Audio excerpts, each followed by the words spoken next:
Hello everyone, this is Dallas Stone. Welcome back to Dancers and Dice. For today, I've decided to showcase a build that I did for The Sims 4. Now, this is another microhome, but unlike the last build I did, this one is suitable for a family. So you can have 3 Sims living here, a child and 2 parents. So as you can see from the layout, I've created a bathroom, a child's bedroom, and the parents' bedroom, as well as this living / kitchen area for them. And I managed to do all of this within 32 tiles. So in the beginning part of this build, what I did was I was mostly placing items, trying to get a feel for how everything would fit. So the items that are being placed here, not all of them end up being used in the final build. This house was made in Brindleton Bay, and while I did try to use some of the items that come in the Cats and Dogs expansion pack, as you could see if you try to download it, there were not really that many restrictions, so there are items from all across the different packs depending. I think I actually have most of them, except I don't have the Star Wars one, Journey to Batuu, and I don't have some of the stuff packs at the moment. But for the most part, yeah, everything else was fair game in this build. So the bathroom ended up being 1x3 tiles. And as you can see, I used the shower from the Snowy Escape pack there, just because it's one of the few that I find is very easy to use if you're doing a 1x3 bathroom. And here in the kitchen, I've used like some of the items from Eco Lifestyle to like on the walls and all this. Mostly just base game stuff though, so all of the cabinets I think are from the base game.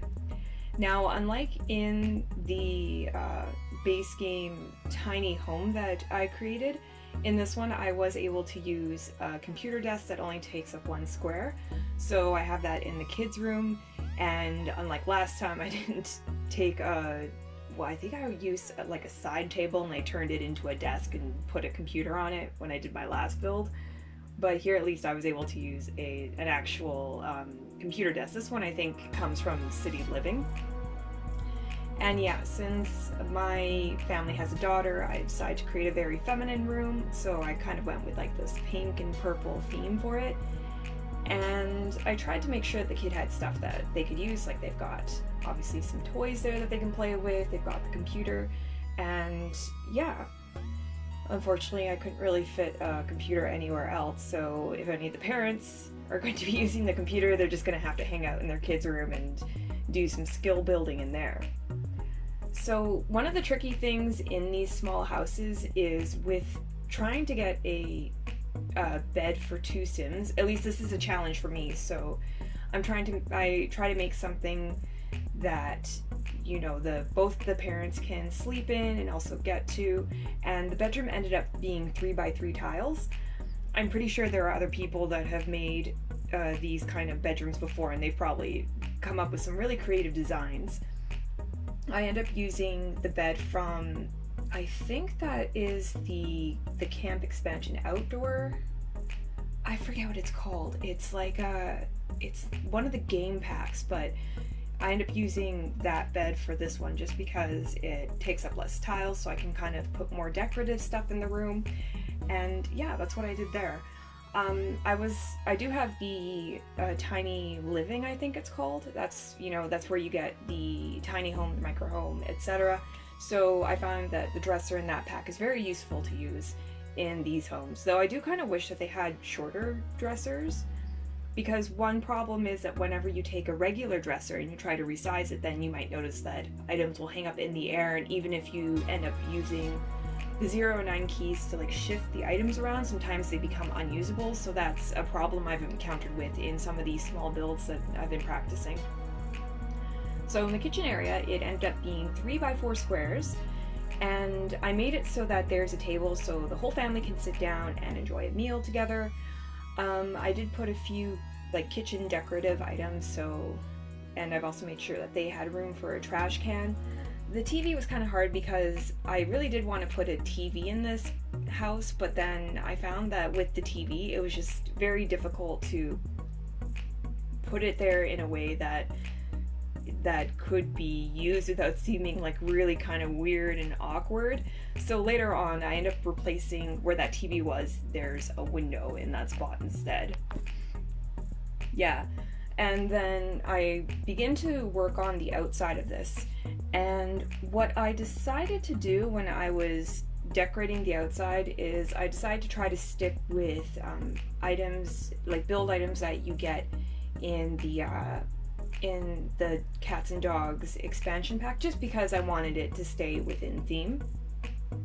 So I end up like playing around with the roof a bit here, and then I also end up changing it a bit later on anyway, just because I wasn't really into that whole like having that very muted tanned wood outside.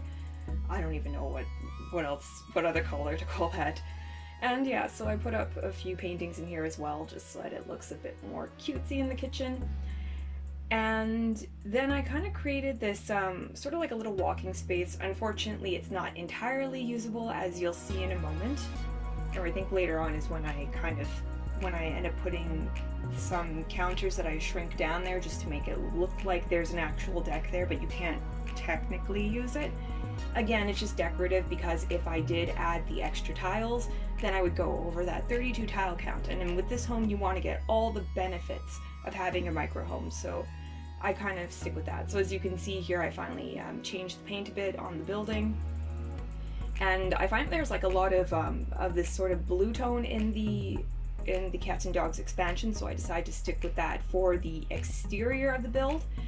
And then at this point, I'm mostly just working on the finishing touches for the rooms, trying to decorate them, shift items around. I also, at different points, you'll see Sims moving in and out of the house to make sure that everything's functioning. So the mother comes in, she can walk by the toys, she can use the computer, no problems there. So everything in this room was fine.